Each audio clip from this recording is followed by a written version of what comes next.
Akalar, bugun sizlarga sog'ibop pichoqlarimizdan ko'rsataman. Ikkita qora po'latdan bo'lgan, ikkita klapandan bo'lgan varianti.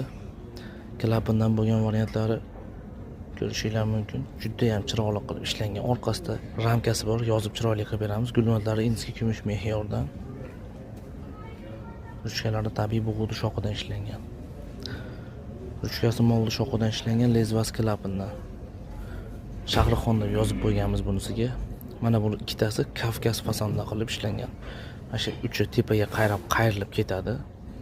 Gulnotlariga gulli qilib gulnot o'rnatganmiz. Tabiiy bug'u shoxi, ichi g'ovoy bo'ladi.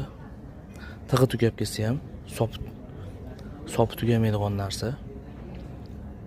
Bunisiga chiroyli qilib temirni o'zini o'yib rasm tushirib qo'yganmiz.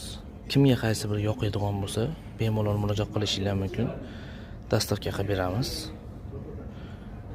Shox haqiqiy tabiiy shoxdan qilib ishlaganmiz. Bir xillikdan zerikkan mijozlarimiz uchun ko'rsatyapman bu narsani akalar. Bemalol zakaz qilishingiz mumkin.